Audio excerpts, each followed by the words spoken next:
झारखंड की सियासत में सीता सोरेन को लेकर चर्चा चरम पर है। चर्चा इस बात को लेकर कि जल्द ही उनकी वापसी झारखंड मुक्ति मोर्चा यानी कि उनके अपने घर, उनके अपने ठिकाने में होने जा रही है। कहा तो यह तक जा रहा है कि खुद हेमंत सोरेन सीता सोरेन को झारखंड मुक्ति मोर्चा की सदस्यता दिलाएंगे। अब सीता सोरेन और कल्पना सोरेन के बीच जो मतभेद थे, जो कहा जा रहा था, क्या उसका पटाक्षेप हो गया है? ये तो अपने आप में एक खबर है ही, लेकिन इसके अतिरिक्त और भी कई खबरें हैं, उस पर भी बात होगी। बात होगी रघुवर दास की, जो बड़े ढोल नगाड़ों के साथ उनकी वापसी झारखंड की राजनीति में हुई, पर झारखंड की राजनीति में वे अचानक नेपथ्य में दिखने लगे। बात चंपाई सोरेन की भी होगी, जो Shibu Soren school of thoughts में पढ़े लिखे, लंबे वक्त तक राजनीति की, पर इन दिनों वो भी बिल्कुल गौण दिख रहे हैं। इन तमाम लोगों पर बात होगी और आखिर में बात होगी लोबीन हेम्ब्रम की भी, उनके राजनीतिक भविष्य पर भी। इन तमाम मसलों पर बातचीत करने के लिए हमारे साथ राज्य के वरिष्ठ पत्रकार शंभुनाथ सर हैं। सर, सबसे पहले आपका बहुत बहुत स्वागत द फोर्थ पिलर के हमारे पन्ने पर। बहुत बहुत धन्यवाद आपका। लंबे वक्त बाद सर हम लोग की बातचीत आज हो रही है। पिछले बातचीत को लोगों ने बहुत सराहा और बहुत लोगों ने कमेंट भी किया कि इस तरह की बातचीत होती रहनी चाहिए। मैं पहली ही बात की शुरुआत सर सीता सोरेन से करना चाहूँगा। पहले तो क्या टिप्पणी है जब ये खबरें आ रही हैं कि सीता सोरेन की घर वापसी होने जा रही है? आपकी पहली प्रतिक्रिया इस पर क्या है? नहीं, देखिए, एक मशहूर शेर है जी। जो कहते हैं कि दुश्मनी जम के करो, पर ऐसी गुंजाइश रहे कि जब कभी हम दोस्त हो जाएं तो शर्मिंदा ना हो। जी।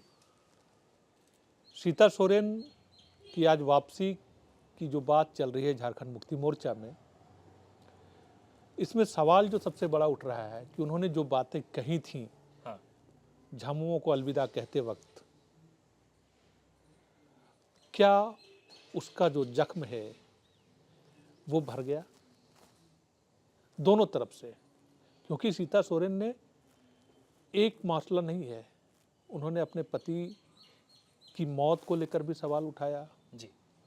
झारखंड मुक्ति मोर्चा में अपनी उपेक्षा की भी बात कही, बाकायदा बीजेपी नेताओं के साथ प्रेस कॉन्फ्रेंस में उन्होंने तमाम तरीके के आरोप लगाए, और इसके बाद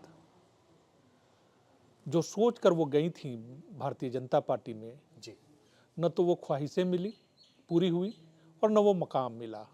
उनको लगा था कि बगावत का झंडा बुलंद करने से जनता हाथों हाथ लेगी, और चूक, देखिए, राजनेता जो है वो उसकी एक दूरदृष्टि होनी चाहिए। जी। भविष्य में क्या होने वाला है, अगर जो राजनेता इसका आकलन कर लेता है वो राजनीतिक तौर पे बहुत सफल होता है। रामविलास पासवान इसी बात के लिए मशहूर थे, मौसम वैज्ञानिक माने जाते थे। उनको कहा ही जाता था कि कल क्या होने वाला है ये उनको पहले पता होता था, भांप लेते थे। जी। तो अगर उस पैमाने पे देखें तो सीता सोरेन ने जो फैसला लिया था, जाहिर तौर पर आज वो फैसला उनके लिए मुफीद नहीं रहा जी। और न माकूल रहा। अब उनके सियासी भविष्य का सवाल तो है ही है, उनके साथ साथ उनकी 2-3 बेटियां हैं और उन तीनों की भी राजनीतिक महत्वाकांक्षाएं हैं। राजनीतिक परिवार से आती हैं और अभी राजनीति की डगर पे उनको कदम रखना है, आगे बढ़ना है। जी। तो सीता सोरेन का तो जो होगा सो होगा।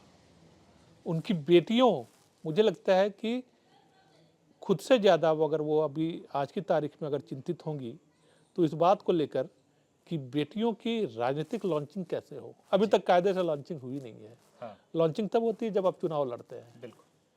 ये उम्मीद की जा रही थी कि चुनाव में उनके कहने पे उनकी कम से कम एक बेटी को टिकट किसी इलाके से मिल जाएगा, खासतौर पे उनकी जो जामा सीट थी वहाँ से शायद किसी को बनाया जा सकता था उम्मीदवार। लेकिन बीजेपी का भी अपना थॉट है, बीजेपी भी अपने हिसाब से चलती है। जी। तो उन्होंने सीता सोरेन को तो टिकट दिया और बीजेपी भी जिस उम्मीद के साथ उनको लेकर गई थी वो भी पूरी नहीं हुई। बिल्कुल। तो जाहिर है कि अब एक सियासी तड़प जो है वो उनके भीतर है कि कैसे बेटियों को कहाँ जगह मिले, और जगह मिले तो भाई परिवार से बेहतर तो कोई जगह ही नहीं हो सकती है। क्योंकि झारखंड मुक्ति मोर्चा तमाम बातें, तमाम संघर्ष जो है वो एक जगह रख लीजिए, लेकिन ये बात जरूर है कि वहाँ फैसला जो है वो एक परिवार के हाथ में केंद्रित है, हम्म, और वो परिवार सीता सोरेन का भी है, उनकी बेटियों का भी है। बिल्कुल। तो एक तरीके से वो अपना हक भी मानती हैं, हाँ और जो चर्चा चल रही है जी। ये बेबुनियाद तो नहीं ही है। कल 2 फरवरी को हम सभी लोग जानते हैं कि दुमका में झारखंड मुक्ति मोर्चा अलग अलग तारीखों में अलग अलग जिलों में स्थापना दिवस वो मनाते हैं अपना। हाँ तो दुमका का जो स्थापना दिवस समारोह होता है उसकी चर्चा बहुत, चूँकि रात भर वो समारोह चलता है, आधी रात में भी लोग जुटते हैं और जो उमंग और उत्साह रहता है, जो जानने वाले हैं वो जानते हैं। तो कहा जा रहा है कि सीता सोरेन शायद उस समारोह में शिरकत करेंगे। हाँ शिरकत करें और झारखंड मुक्ति मोर्चा में उनकी फिर से वापसी हो जाए। हम्म, लेकिन अभी तक दोनों तरफ से आप तमाम बयान हमने देखे, सीता सोरेन के भी, हाँ हेमंत सोरेन से तो किसी ने शायद ये सवाल नहीं पूछा है अब तक, या पूछने का मौका नहीं मिला है। लेकिन बसंत सोरेन ने कहा कि उन तक जानकारी नहीं है कि उनकी पार्टी में फिर से वापसी की बात चल रही है। जी। और उन्होंने कहा, मीडिया के लोगों ने सवाल पूछा तो उन्होंने कहा कि ये चर्चा आप तक पहुंची है, मुझ तक नहीं पहुंची है। हाँ जाहिर है कहीं ना कहीं अभी पेच जो है वो बाकी है। और मैंने जो शुरुआत की बात की कि सबसे बड़ा जो रोड़ा है वो यही है कि उनके जो जब उन्होंने अलविदा कहा था पार्टी को, और तब उन्होंने जो तल्खी भरे बयान दिए थे 19 मार्च 2024 को। हाँ, और बाद भी चुनावों के दौरान भी लगातार वो कहती जब रही वो जी इस्तीफा जी दिया उसके हाँ, बाद। जिस तरीके का सोशल मीडिया पे पोस्ट आता रहा लगातार, तो वो दर्द जो है झारखंड मुक्ति मोर्चा, उसके लीडर हेमंत सोरेन, कल्पना सोरेन, जब ये उम्मीद की जा रही थी कि मुसीबत के वक्त में परिवार एकजुट रहेगा, और सीता सोरेन से भी ये उम्मीद की जा रही थी, तब रास्ता अलग करना तो एक अलग बात था।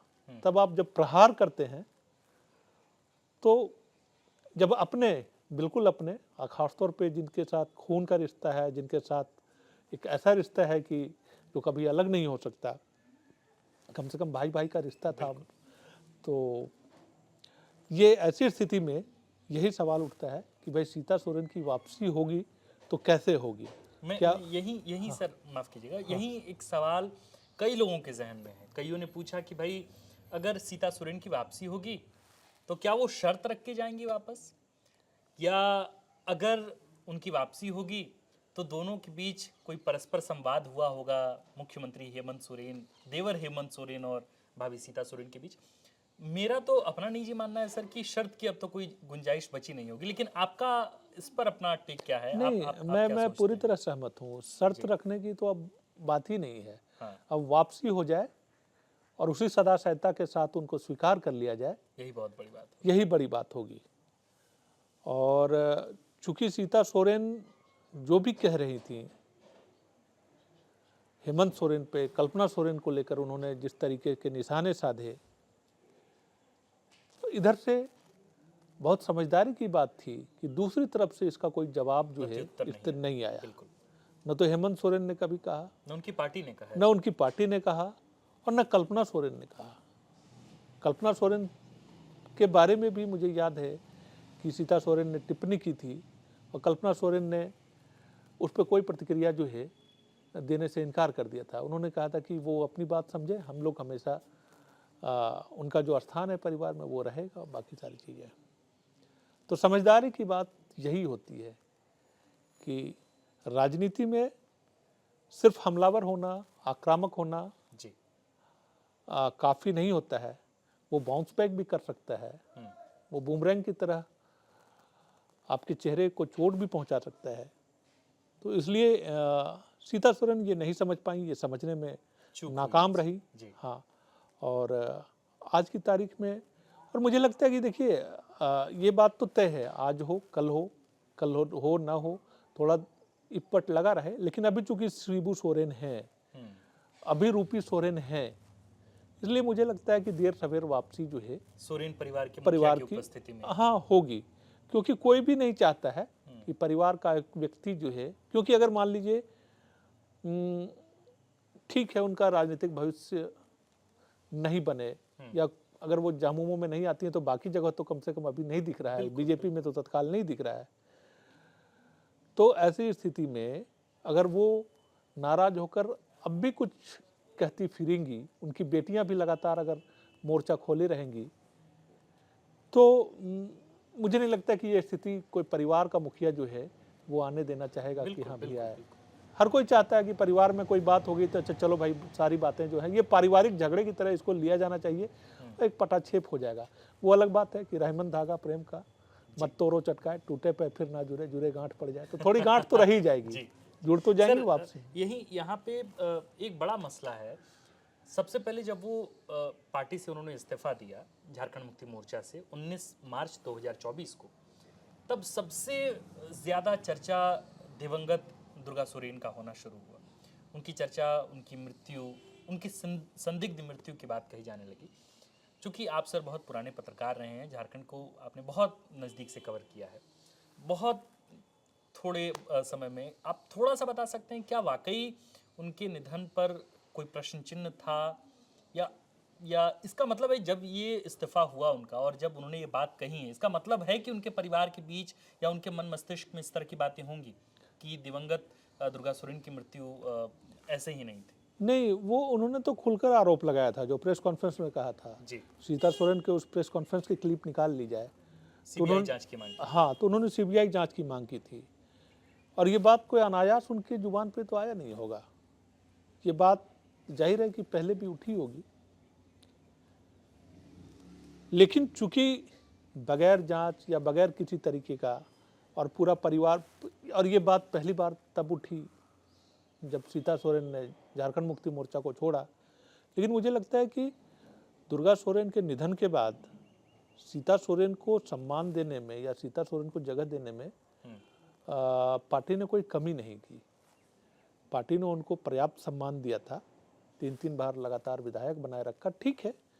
अब आप मंत्री कहते हैं सर कि मंत्री पद खाली था 12वां, लेकिन इसके बावजूद उनको जगह नहीं दी जा रही थी। उनकी लालसा थी कि भाई उनको मंत्रिमंडल में शामिल किया जाए। नहीं, देखिए, जब आप गठबंधन की राजनीति करते हैं तो अपनी मजबूरियां भी होती हैं। अब तो भाई सीता सोरेन थी, आज इस पर क्यों सवाल नहीं उठ रहा है कि हम कल्पना सोरेन क्यों नहीं मंत्री बनी? कल्पना सोरेन भी तो विधायक है। किसी और की जगह कल्पना सोरेन हो सकती थी जी, बसंत सोरेन भी हो सकते थे। बसंत सोरेन ने भी धैर्य रखा। बसंत सोरेन भी शिबू सोरेन के बेटे हैं। बिल्कुल। और हेमंत के मंत्रिमंडल में वो मंत्री नहीं बने। एक बार मंत्री बनने का अवसर भी मिला तो चंपई सोरेन के मंत्रिमंडल।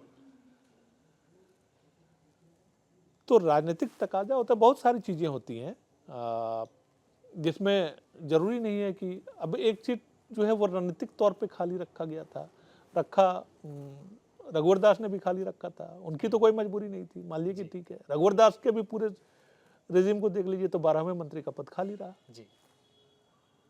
तो बहुत सारी चीजें होती है। उस पे लौटना चाहूंगा सर, आप लगातार उस दौरान आप लोग कवर कर रहे थे, कई वरिष्ठ पत्रकार, क्या उस दौरान दुर्गा सोरेन की मौत पर क्या प्रश्न चिन्ह उठे थे, जो प्रश्न चिन्ह सीता सोरेन पार्टी से इस्तीफे के बाद? लोग स्तब्ध तो रह गए थे कि भाई ऐसे अचानक से कोई व्यक्ति जो है उसका निधन कैसे हो जाएगा। लोग कहते हैं कि वो बिस्तर पे सोए थे और गिरने से उनकी मौत हो गई, या कि बहुत सारी चीज़ें थी। और क्योंकि कई सारी थ्योरीज चलती हैं। हाँ, थ्योरीज तो चलती है। देखिए, कोई भी जब इस तरह की आकस्मिक घटना जब हो जाए तो सवाल तो उठते हैं, सवाल उठते हैं। लेकिन अब ये भी नहीं कर सकते कि उनकी हत्या, माने उनकी मौत के पीछे कोई साजिश हो। दुर्गा सोरेन जो है वो बहुत तेजी के साथ आगे बढ़ते हुए लीडर थे और शिबू सोरेन का उन पे बहुत भरोसा था। तो मुझे कोई परिवार के अंदर कोई कॉन्स्पिरेसी की थ्योरी तो मुझे समझ में नहीं आती है। मैंने बेवजह जो है किसी बात पे आदमी सोचता जरूर है, क्योंकि तब ये कहा जा रहा था कि स्वाभाविक तौर पर वो उत्तराधिकारी हैं शिबू सोरेन के, और अगर दुर्गा सोरेन आज होते तो पार्टी की कमान दुर्गा सोरेन में ही हाथ में होती। और फिर क्या होता, मुख्यमंत्री होते नहीं होते, वो बात परिस्थितियाँ अलग हैं। क्योंकि हेमंत सोरेन ने भी जो है उनको जो मुख्यमंत्री की कुर्सी मिली, कम से कम 2013 की बात छोड़ दें, लेकिन 2019 में जो मिली, तो उसमें हेमंत सोरेन की मेहनत, उनका संघर्ष, उनका अभियान जो है उसने रंग लाया। वो शिबू सोरेन ने जहाँ तक पार्टी को रखा था, वहां से हाँ लंबी उसको लकीर खींच हाँ उससे आगे पहुंचाया उन्होंने। 2019 में ही पहुंचाया और 2024 में तो और ऊपर ले गए।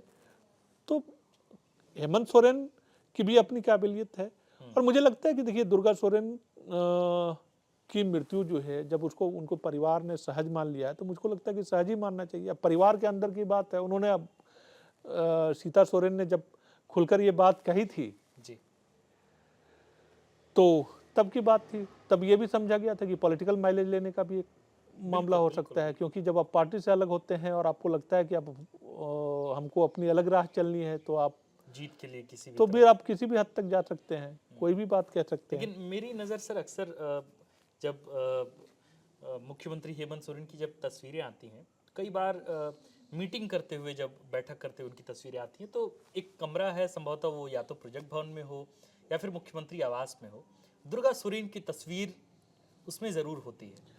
तो ये सम्मान खुद दुर्गा सोरेन को हेमंत सोरेन देते आए हैं और वो दिखते भी हैं। मतलब इस यही वजह रही कि शायद उन्होंने बिल्कुल इस पर प्रत्युत्तर भी नहीं दिया, सीता सोरेन का जवाब नहीं बिल्कुल, दिया। देखिए आदमी हतप्रभ रह जाएगा अगर आप पे आरोप लग जाए कि आपके भाई का निधन हुआ और आप असंवेदनशील बने रहे। बाकी बातों की तो बात छोड़ दीजिए कि आपने, ऐसा मुझे नहीं लगता है कि शिबू सोरेन पूरे प्रभाव में थे। 2009 की घटना है, 2009 में निधन हुआ था उनका, दुर्गा सोरेन का। तो अप्रत्याशित तो जरूर था, पूरे परिवार के लिए झटका जरूर था, लेकिन शिबू सोरेन थे, हेमंत सोरेन थे, हेमंत सोरेन आगे बढ़ रहे थे, बसंत सोरेन थे।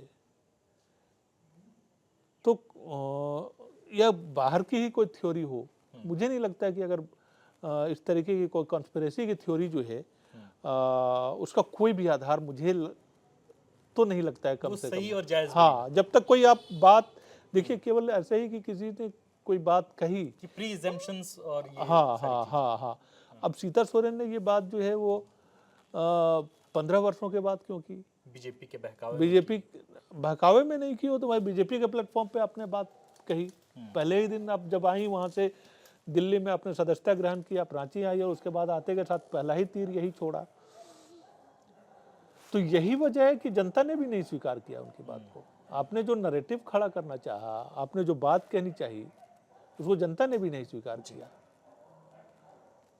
तो इसी यही बात मैं शुरुआत में भी इशारा मैं यही कह रहा था कि कोई भी बात अगर कहनी है, किसी पे कोई तोहमत लगानी है, किसी पे कोई बात कहनी है, तो उसका एक उसको पूरे पुख्ता आधार के साथ जो है वो बात कही जानी चाहिए, तब उसका वजन होता है। ठीक। सर, इसके अतिरिक्त हम बात करना चाहेंगे लोबीन हेम्ब्रम की।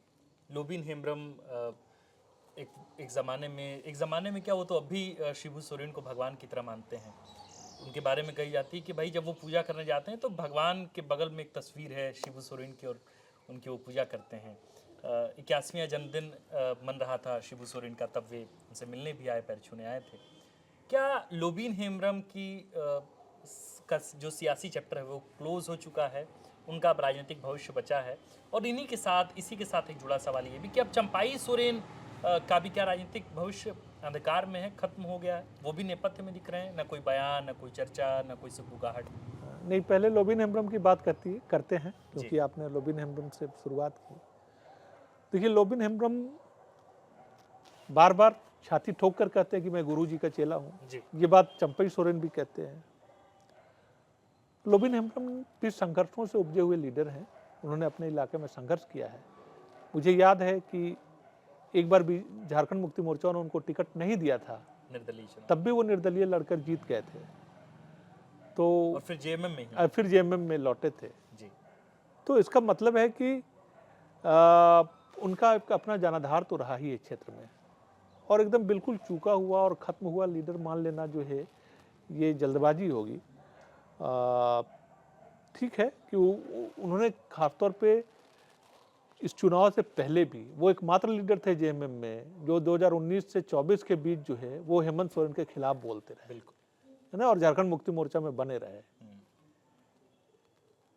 और मुझे लगता है कि तब भी जो है लोबिन हेम्ब्रम की जगह शायद पार्टी में बनी रहती, इतना कुछ बोलने के बावजूद। आप सोचिए कि कोई पार्टी में मुख्यमंत्री के खिलाफ कोई बात करे, सदन में बात करे, पार्टी लाइन से बाहर जाए, और उसके बाद भी वो पार्टी में बना रहे जी और सम्मान उसको हासिल होता रहे, तो तारीफ तो हेमंत सोरेन की करनी होगी बिल्कुल कि भाई आप आलोचनाएं बर्दाश्त कर लेते हैं। सीता सोरेन ने जो आलोचना की उसको बर्दाश्त करना तो एक अलग चीज़ है। जी लोबिन हेम्ब्रम के साथ तो कम से कम कोई मजबूरी थी नहीं कि ठीक है चलो भाई एक ही लेकिन चूंकि शिबू सोरेन के साथ रिश्तों का लिहाज जो है वो हेमंत सोरेन ने किया। बिल्कुल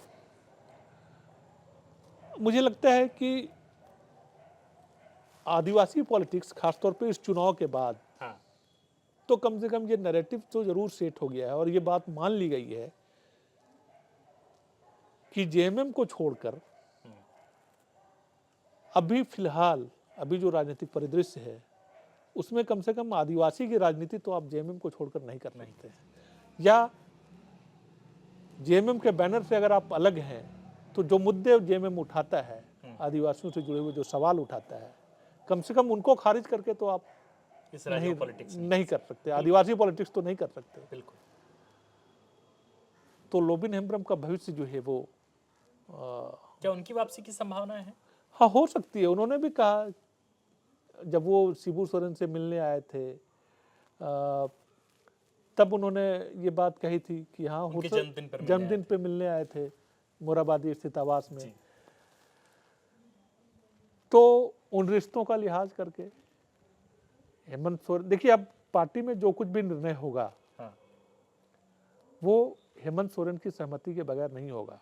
झारखंड मुक्ति मोर्चा में जो भी निर्णय होगा वो हेमंत सोरेन के बगैर अब नहीं हो सकता। बिल्कुल शिबू सोरेन प्रधान जरूर है पार्टी के, लेकिन सभी लोग जानते हैं कार्यकारी अध्यक्ष हैं और सब कुछ तय होता है। पार्टी की के तमाम फैसलों की कमान जो है वो हेमंत सोरेन के हाथ में है। बिल्कुल तो हेमंत सोरेन चाहेंगे तो शायद वापसी हो जाए। हम्म, और मुझे लगता है कि कई बार हेमंत सोरेन इस मामले में मुझको उदार दिखते हैं, वो है ना, जब प्रतिक्रिया नहीं व्यक्त करना, बहुत सधे हुए पॉलिटिशियन की तरह व्यवहार करना। उनकी एक तस्वीर अभी आई बाबूलाल मरांडी से, जिस तरह वो हाँ ये बात है। देखिए विनम्र आप नमस्कार प्रेषित इस करते बात हुए के लिए आप कम से कम राजनीतिक मुद्दों पे वो चाहे जितने आक्रामक हों, जी चाहे जितनी बात कह लें, जो आदमी जेल से निकला, बाकी सारी चीजें हैं, राजनीतिक हमले वो बहुत आक्रामक अंदाज में करते हैं, लेकिन आप निजी तौर पे कभी लूज टॉक करते हुए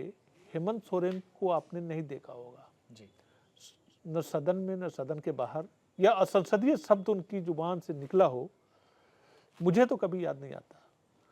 तो इस मामले में हेमंत सोरेन की तारीफ जरूर की जानी चाहिए कि वो भाषा पे उनका संयम है और वो शायद उनका जो चरित्र है या उनका जो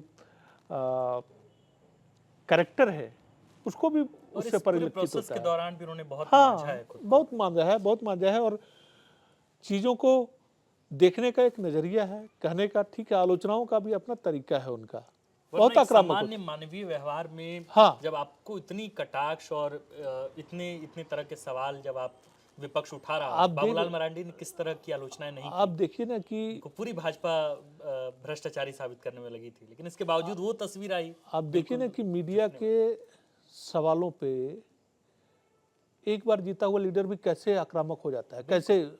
और खासतौर पे तो हम देखते हैं कि मीडिया के समक्ष जो है नेताओं का व्यवहार, कई बार जब आप उनसे अप्रिय सवाल पूछ दीजिए या उनके खिलाफ कोई बात चला दीजिए तो उनका जो असली चेहरा है वो सामने आ जाता है तुरंत। बिल्कुल हेमंत सोरेन ने व्यवहार चाहे जैसा भी रहा हो उनका, ठीक है, मीडिया को इंटरव्यू देना नहीं देना ये बात अलग है, हालांकि रोज इंटरव्यू देते हैं, खासतौर पर जब प्रोजेक्ट बिल्डिंग जाते हैं तो रोज निकलने का, रोज उनके सामने लोग माइक लगा देते हैं और रोज बोलते हैं कुछ ना कुछ। हेमंत सोरेन बाकायदा इंटरव्यू भी दिए उन्होंने, जब मौके आए तो इंटरव्यू भी दिए, राजनेता की अपनी व्यस्तताएं होती हैं। तो हेमंत सोरेन इस मामले में बहुत सधे हुए व्यवहार के हैं। और लोबिन हेम्ब्रम, हम लोग बात लोबिन हेम्ब्रम की कर रहे थे, तो मैं ये कहूँगा कि लोबिन हेम्ब्रम की वापसी जो है वो हेमंत सोरेन चाहेंगे तो शायद हो जाएगी, और वो रिश्तों का लिहाज करते हैं तो हो भी सकती है। जी दूसरे एक बड़े लीडर तो है ही है लोबिन हेम्ब्रम, मैं उनको चुका हुआ लीडर नहीं मानता हूँ। चुनावी हार, चंपाई सोरेन को लेकर चंपई सोरेन क्या को ख्याल? लेकर भी यही है कि चंपई सोरेन का चंपई सोरेन ने तो देखिए खुद कहा था कि हमारे सामने अब रास्ता जो है दो ही था कि या तो मैं संन्यास ले लूं या अपनी पार्टी बनाऊं या किसी ऐसे दोस्त के साथ चलूं जिसके साथ मेरा सफर जो है वो चलता रहे। ये बात जब वो कह रहे थे तो केवल अपनी बात वो नहीं सोच रहे थे, वो अपने बेटे की भी बात सोच रहे थे कि बेटे को राजनीतिक तौर पे बाबूलाल किस पार्टी के साथ, बाबूलाल सोरेन को कहाँ स्थापित कर सकते हैं। तत्कालीन परिस्थितियों का तकाजा था, उनको लगा, उन्होंने अनुमान किया कि भारतीय जनता पार्टी के साथ चलने से आशा जो है हाँ सफलता मिल जाएगी, लेकिन ऐसा हुआ नहीं। और भारतीय जनता पार्टी की जो राजनीति है, भारतीय जनता पार्टी के कामकाज का जो तरीका है, चुनावों में दल बदल करके आने वाले लीडर्स को तत्कालिक तौर पे टिकट दे देना, उनको महत्व दे देना एक अलग बात है, वो चुनाव का तकाजा होता है। चुनाव की दृष्टि से अगर फैसले लिए जाते हैं तो अलग चीज़ है, लेकिन अगर आपको उनकी राजनीति में प्रासंगिक रहना है तो भारतीय जनता पार्टी की कार्यशैली यही है कि आपको संगठन के साथ दिलो जान से जुड़ना होगा। वहाँ प्रासंगिक वही रह पाता है जो संगठन के कार्यक्रमों के साथ तेजी से कदम बढ़ाता है। बाबूलाल मरांडी आए, भारतीय जनता पार्टी के ही प्रोडक्ट थे और फिर भारतीय जनता पार्टी में आए, तो बाबूलाल मरांडी को क्यों महत्व है? क्योंकि वो संगठन में फिर वापस आके उसी तरीके से जुट गए।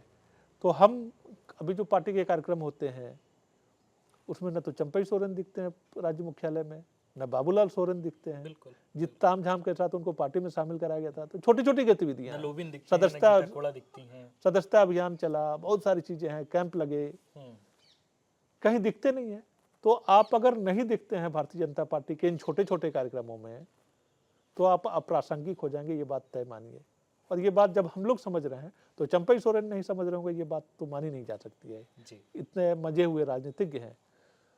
तो मुझे लगता है कि वो जरूर, उनको लगता होगा कि आवेश में उन्होंने जो भी फैसला लिया या जैसे भी है, और बेटे के राजनीतिक भविष्य का सवाल उनके सामने सबसे बड़ा यक्ष प्रश्न है, तो जरूर मुझे लगता है कि देर सवेर जो है झारखंड मुक्ति मोर्चा ही है कि जिधर वो उम्मीद भरी निगाह से देख सकते हैं। बात कितनी बढ़ी है, आएंगे नहीं आएंगे, बात चली कि नहीं चली, हालांकि मीडिया में कई तरह की अटकलें लग रही हैं। लोग कहते हैं कि उसका पुरजोर खंडन भी किया उन्होंने कि नहीं मैं कहीं नहीं जा रहा हूँ, यही हूँ।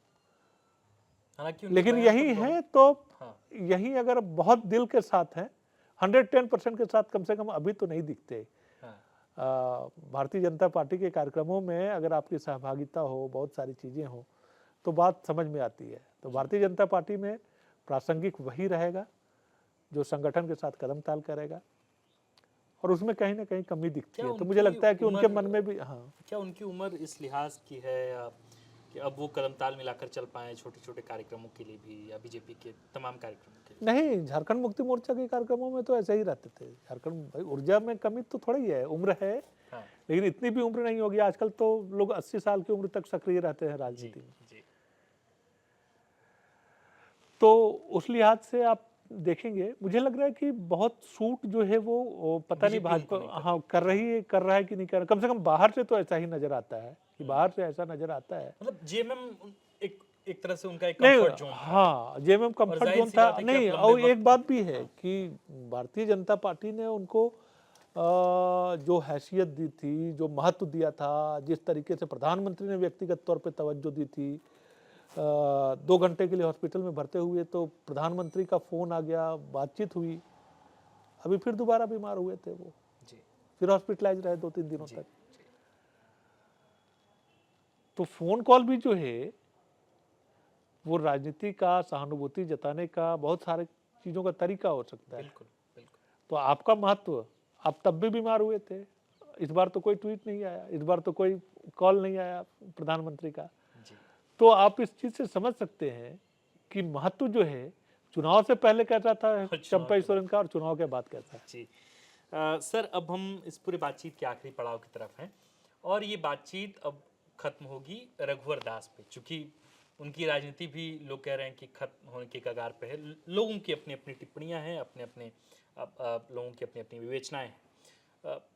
कई हलकों में यह बात कही जा रही है कि जिस आक्रामकता से उनकी वापसी हुई झारखंड की राजनीति में, हालांकि झारखंड की राजनीति में क्या ही हुई, एक तरह से कार्यक्रम का आयोजन हुआ और उन्होंने वापसी की, पर उसकी वापसी को बहुत सहमति दिल्ली से नहीं मिल रही है।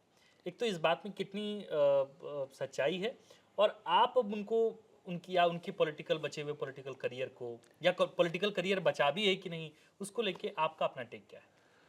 नहीं, देखिए, रघुवर दास जिस उत्साह के साथ लौटे हैं और जितना बड़ा फैसला लेकर लौटे हैं, तो चुपचाप हथियार रखने वालों में तो नहीं है वो कि चुपचाप आएंगे और उनको कहा गया और वो कमान रख देंगे। क्योंकि उनकी महत्वाकांक्षाएं जो हैं, महत्वाकांक्षा कह लीजिए या पॉलिटिकल ख्वाहिश जो है, वो तमाम तरीके की चीज़ें हैं। महत्वाकांक्षाएं तो एक तरीके से रघुवर दास जो ऊंचाइयां हासिल कर सकते थे, सब कुछ उन्होंने बिल्कुल पाया और बीजेपी में रहते हुए उनको मिला। इससे बड़ी और क्या महत्वाकांक्षा होगी? लेकिन प्रासंगिक बने रहना, कि राजनीति में प्रासंगिक बने रहना, ये इच्छा जो है, ये ख्वाहिश जो रघुवर दास की है, तो शारीरिक तौर पर, मानसिक तौर पर सक्रिय तो हैं। और मुझे नहीं लगता कि अभी उनको आप चूका हुआ मान सकते हैं। अभी ठीक बात है कि अभी कुछ दिनों से दिख नहीं रहा है, लेकिन आप इसकी तमाम वजहें हो सकती है। अभी पार्टी का सदस्यता का कार्यक्रम चल रहा है, सदस्यता अभियान में भी वो शामिल, जमशेदपुर में हैं तो जमशेदपुर में रहे, और संगठन का जो चुनाव हो जाएगा, जब प्रदेश अध्यक्ष का चुनाव होता है जी, दिल्ली चुनाव के बाद, दिल्ली चुनाव के बाद अभी जिसकी प्रक्रिया चल रही है, पहले जिलाध्यक्षों का चुनाव होना है, जिलाध्यक्षों के चुनाव के लिए ऑब्जर्वर्स के नाम घोषित किए जा चुके हैं। तो इसके बाद के जो का कार्यकाल होगा, जो नया अध्यक्ष बनने वाला होगा, उससे तय होगा कि रघुवर दास वाकई प्रासंगिक हैं या फिर नेपथ्य में, या नेपथ्य में चले जाते हैं बीजेपी की राजनीति में। और जब वो आए हैं, राज्यपाल जैसा पद छोड़कर आए हैं, तो उनके पास योजनाएं तो हैं, और ऐसा नहीं है कि बहुत आसानी के साथ जो है वो समर्पण कर देंगे और सक्रियता को विराम दे देंगे अपनी, ऐसा मुझे नहीं लगता। सर, कई जगहों पर कई लोगों से बातचीत हो रही थी, हालांकि मैं कोट नहीं कर रहा, पर इस तरह की बात भी चलती। कई जमशेदपुर के कई पत्रकारों से बातचीत के क्रम में उन्होंने बताया कि रघुवर दास की राष्ट्रीय राजनीति में तो कोई दिलचस्पी है नहीं, वो झारखंड की राजनीति में प्रासंगिक बने रहना चाहते हैं। और प्रासंगिकता का तो सवाल बाद में है, लेकिन ये कहा जा रहा था कि उनके जहन में ये बात घर कर गई कि भाई बेटे जो हैं वो राजनीति में बहुत, मतलब राजनीति में हालांकि उनको ही आना था, लेकिन घटनाएं कुछ इस तरीके हुई, उड़ीसा के राजभवन में क्या कुछ हुआ वो पूरा देश जान ही रहा है, पूरा झारखंड जान ही रहा है। ये कहा गया कि थोड़ी इंडिपेंडेंट पढ़ी लिखी उनकी पतों हैं, पूर्णिमा दास साहू। ये लोग कह रहे हैं कि रघुवर दास के जहन में ये बात चल रही थी कि कहीं ऐसा ना हो कि उनका भी विधानसभा का जो क्षेत्र है वो उनके कंट्रोल से बाहर चला जाए, पतो जो है वो पूरी तरीके से कमांड हासिल करें। क्या ये इंटरनली भी इस तरह का कॉन्फ्लिक्ट है क्या? वाकई आप उसको कैसे देखते हैं? नहीं, देखिए, पतहू हैं तो पतहू का कोई राजनीतिक कोई कोई हैसियत तो रही नहीं है। जो कुछ भी है वो रघुवर दास की बदौलत है जी। और थोड़ी पढ़ी लिखी हैं, थोड़ी सक्रिय हैं, जो भी है, या जितनी भी पढ़ी लिखी है, अच्छी पढ़ी लिखी हो सकती हैं, बोलती भी ठीक ही है, पहली बार की जीती हुई लीडर हैं और ठीक ठाक बोल देती हैं। मुझे नहीं लगता कि घर को लेकर कोई बहुत समस्या है। रघुवर दास ये जरूर चाहेंगे, और ये इस चीज़ को भी देखते हैं कि रघुवर दास उम्र के जिस पड़ाव पे हैं, उसमें आगे 10 साल के बाद जो है उम्र का तकाजा होगा कि भाई वो विश्राम करें। ये तो तभी मान लिया गया था जब उनको राज्यपाल बनाया गया, लेकिन वो सक्रिय हैं और कहते हैं। मुझे तो नहीं ये बात समझ में आती है, अगर कोई इस तरीके की थ्योरी दे रहा है कि परिवार की पूर्णिमा दास आगे बढ़ जाएंगी और उनका क्षेत्र, तो रघुवर दास किसके लिए करना चाहेंगे? आप बताइए, रघुवर दास को क्या बनना है? रघुवर दास ने कौन सी ऐसी चीज है जो राजनीति में मुकाम नहीं पाया, जो नहीं मिला उनको? सब कुछ तो हासिल हुआ, सीएम बन गए, राज्यपाल बन गए। अब इससे ज्यादा न तो मुझको लगता है कि उनको कोई ख्वाहिश थी। सर, समझ नहीं आता कि कोई व्यक्ति मुख्यमंत्री रहा, कोई व्यक्ति, वही व्यक्ति राज्यपाल भी रहे, राष्ट्रीय उपाध्यक्ष के पद पर रहे, प्रदेश अध्यक्ष रहे, उप मुख्यमंत्री रहे, और वही व्यक्ति एक साधारण कार्यकर्ता बनने के लिए वो वापस झारखंड आए। ये बात समझ से बिल्कुल परे लगती है। मतलब लोग ऐसे भी कहते हैं, जैसे दिल्ली में मैं देख रहा था एक बार मनोज तिवारी का एक इंटरव्यू था, उसमें उन्होंने कहा कि कई बार डर लगता है इतने आलीशान बंगलों में, इतने आलीशान घरों में रहने के बाद कि हार जाएंगे तो मोह कैसे छूटेगा इतने बड़े घरों से। तो इतने बड़े बड़े आलीशान बंगलों में इतना पावर, इतना सब कुछ लेकर चलने वाले रघुवर दास एक सामान्य से कार्यकर्ता के तौर पर कैसे चलेंगे, ये बात किसी के समझ में नहीं आ रही और किसी के पल्ले भी नहीं पड़ रही। नहीं, कार्यकर्ता तो नहीं ही रहेंगे वो। हाँ, कार्यकर्ता कहने को बात है कि राजनीति में या भारतीय जनता पार्टी में ये बात है कि सब लोग कार्यकर्ता है। लेकिन रघुवर दास नहीं, रघुवर दास चाहते हैं कि भाई संगठन की कमान जो है उनको मिले, वो इस तरीके से मतलब आप ये प्रासंगिक करें कि रहे। प्रदेश अध्यक्ष, हाँ, के लिए प्रदेश वो तैयारी अध्यक्ष के लिए दावेदारी हो सकती है उनकी। और अभी तो चूंकि चुनाव हुआ नहीं है, भाजपा में तमाम तरीके के निर्णय होते हैं। और एक बात भी है तय कि बीजेपी को अब आदिवासी पॉलिटिक्स से इतर जो है वो अपना रास्ता तलाशेगी, थोड़ा ओबीसी पॉलिटिक्स की। ओबीसी पॉलिटिक्स की तरफ थोड़ा रुख करेगी और ये देखेगी कि आदिवासियों के इंटैक्ट रहने से जो ताकत जेएमएम को आई है उसका मुकाबला कैसे किया जाए, किन जातियों के समीकरण के आधार पर किया जाए। तो उसमें ओबीसी सबसे पहला फैक्टर है। तो उस लिहाज से रघुवर दास आगे आ सकते हैं। पार्टी उनको कितना पार्टी का नेतृत्व उनको उन पे कितना सहमत होता है, ये बात जरूर देखने वाली है। लेकिन मुझे लगता है कि ये संगठन का चुनाव भाजपा प्रदेश अध्यक्ष का होने दीजिए, इसके बाद समझ में आएगा कि रघुवर दास जो है जिन ख्वाहिशों के साथ आए हैं वो उस दिशा में कितना आगे बढ़ पाते हैं। जी, कुल मिला के ये पूरी बातचीत सीता सोरेन से शुरू हुई और उसके बाद फिर हम लोग लोबिन हेम्ब्रम, रघुवर दास, चंपाई सोरेन की हम लोगों ने की, उनके राजनीतिक भविष्य को लेकर की चर्चा। इस वक्त यही चल रही है कि सीता सोरेन की घर वापसी होनी है। चर्चा इस बात को लेकर हो रही है कि खुद हेमंत सोरेन इनको वापस पार्टी में शामिल कराएंगे। अब फिलहाल ये चर्चा है, ये कयास भर है, हो सकता है कि अफवाह मात्र भी हो, पर जब तक ये तमाम घटनाएं जो हैं वो घटती नहीं हैं, ये हम लोगों के आंखों के सामने ये चीजें होती नहीं हैं। अफवाह तो नहीं है, अफवाह नहीं है, अफवाह नहीं कर सकते आप। चर्चा है, बात तो चल रही है, इसमें कोई दो नहीं। अफवाह बिल्कुल नहीं है, सिरे से खारिज नहीं कर सकते कि अफवाह है ये। जी, बात ये है कि मुकाम तक कैसे पहुंचता है, डिसीजन क्या होता है, इसको लेकर भले ही कुछ संदेह हो सकता है, लेकिन अफवाह नहीं है। कम से कम कि वो वापसी चाहती हैं जी, इसको लेकर ये बात तो तय है। जी। और भास्कर में उनके जो साक्षात्कार छपे उससे तो और भी चीजें क्लियर हो ही रही हैं। हाँ, कि उनका नरम लहजा, उनका व्यवहार, वो तमाम चीजें बतला रही हैं कि भाई वो झारखंड मुक्ति मोर्चा की तरफ जाने का मन बना चुके हैं। बहुत बहुत शुक्रिया सर, आपने समय निकाला और इन तमाम राजनीतिक व्यक्तित्वों पर बहुत बातें हम लोगों ने की। हम उम्मीद करते हैं कि दर्शकों को ये बातचीत पसंद आएगी।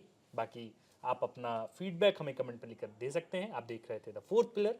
हमारा नाम आकाश आनंद है और हमारे साथ राज्य के वरिष्ठ पत्रकार शंभुनाथ सर हैं और कैमरे के पीछे हैं नीरज। शुक्रिया।